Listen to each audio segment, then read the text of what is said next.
Hello friends, welcome back to my YouTube channel infinite Gyan. So friends, आज हम discuss करने जा रहे हैं how to write copy in PSC exam. ठीक है, आपको किस तरह से एग्जाम देना है ताकि आपके अच्छे मार्क्स आए। पूरी वीडियो को ध्यान से देखना।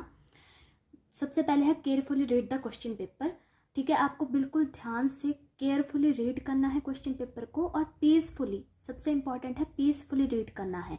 कुछ लोग क्या करते हैं, जैसे ही उनके पास क्वेश्चन पेपर आता है वो लोग थोड़ा हड़बड़ा जाते हैं। ठीक है, मतलब उनकी तैयारी अच्छी होती है, वो फुल कॉन्फिडेंट होते हैं कि हाँ हमने सब कुछ अच्छे से पढ़ा है, लेकिन कुछ लोगों को होता है कि जैसे ही वो क्वेश्चन पेपर देखते हैं एकदम से ब्लैंक हो जाते हैं।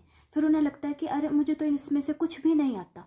लेकिन उस वक्त आपको समझदारी से काम लेना है। टाइम बहुत कम रहता है आपके पास। आपको एकदम से शांत हो जाना है, केयरफुली आराम से क्वेश्चन पेपर को देखना है, और फिर उसमें सबसे पहले आपको नोट दिया जाता है। ठीक है, नोट दिया होता है आपको एग्जाम में सबसे पहले कि कौन सा आपको क्वेश्चन, टोटल आपको कितने क्वेश्चन अटेम्प्ट करने हैं।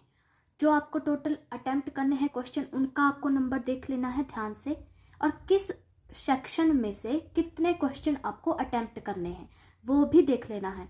नहीं तो क्या हो जाता है, कई बार हम देखते हैं सिर्फ ये कि कितने हमें क्वेश्चन अटेम्प्ट करने हैं। हम देखेंगे कि 5 क्वेश्चन हमें पूरे पेपर में अटेम्प्ट करने हैं। हम किसी भी सेक्शन में से, जैसे किसी सेक्शन के, जैसे सेक्शन ए है उसमें से 2 कर लेंगे, सेक्शन बी से 2 कर लेंगे। ठीक है, इस तरह से हम कर लेते हैं।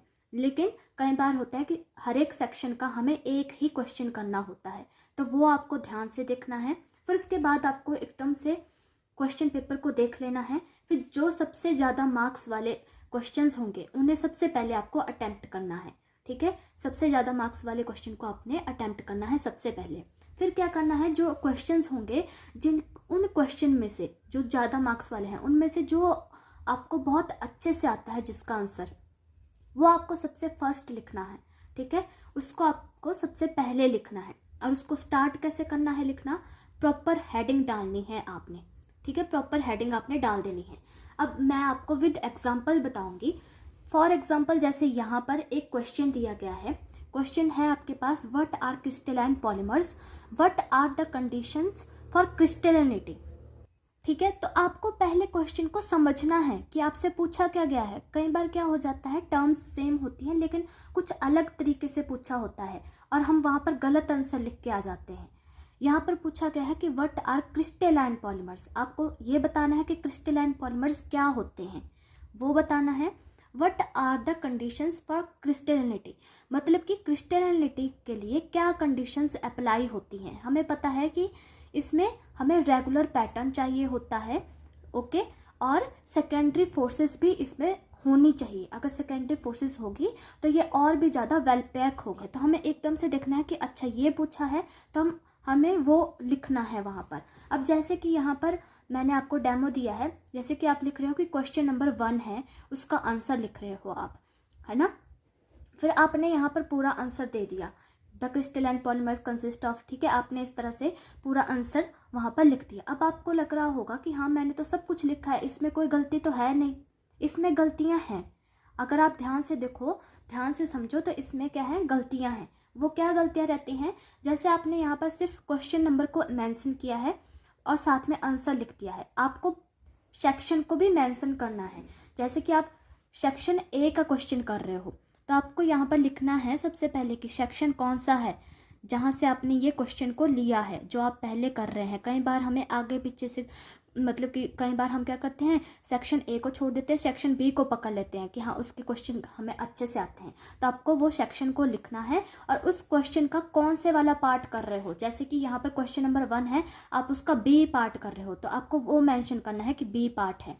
अब यहाँ पर जो आंसर में इंपॉर्टेंट लाइंस हैं, यहाँ पर पूछा है क्रिस्टलिनिटी क्या है पॉलीमर की, तो आपको पता है कि इसमें सबसे इंपॉर्टेंट लाइंस क्या होंगी। एक तो लार्ज रेंज ऑर्डर। ठीक है, लार्ज रेंज ऑर्डर, इस तरह से आप उसको क्या कर देंगे, अंडरलाइन कर देंगे। आपका जो ब्लैक पेन होगा, ब्लैक और ब्लू पेन ही आपको रखना है अपने पास। ब्लैक से आपको हेडिंग्स देनी है और ब्लैक से ही अंडरलाइन करना है। तो ब्लैक से आप इस तरह से अंडरलाइन कर देंगे। ठीक है, फिर आप यहाँ पर रेगुलर चेन्स, आप उसको भी अंडरलाइन कर देंगे इस तरह से। फिर do not contain bulky sides group. ठीक है, इस तरह से एक्सटेंसिवली ब्रांच चेन्स, ठीक है, बल्कि साइड ग्रुप्स भी नहीं ये कंटेन करता और एक्सटेंसिवली ब्रांच चेन्स भी।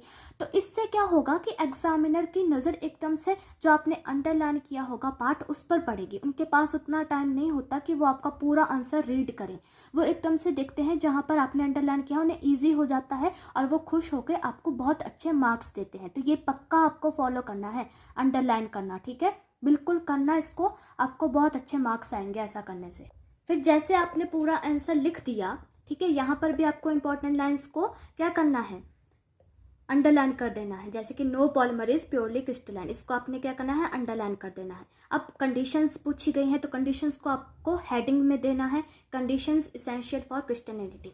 फिर यहाँ पर क्या करना है, जो भी आपकी रिएक्शन है या जो भी आप बता रहे हैं वहाँ पर, ठीक है, जो भी डायग्राम बना रहे हैं, जो भी कुछ कर रहे हैं, तो वहाँ पर जो इम्पॉर्टेंट पार्ट है, उस डायग्राम का जो इम्पॉर्टेंट पार्ट है उसको आपको हाईलाइट करना है।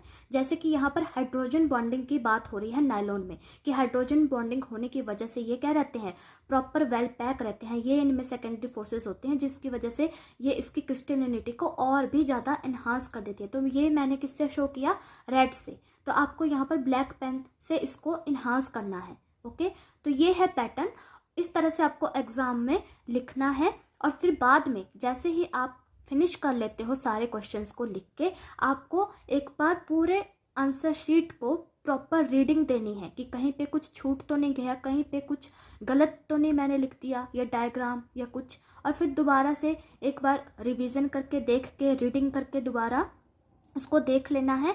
और फिर प्रॉपर आपको रोल नंबर वगैरह चेक कर लेना है और सब चीज़ों को अच्छे से डाल देना है वहाँ पर। कुछ लोग रोल नंबर ही लिखना भूल जाते हैं या गलत लिख देते हैं, ठीक है, वो सब चीज़ें अगर आप ध्यान में रखोगे तो आपका एग्ज़ाम बहुत ही अच्छा जाएगा।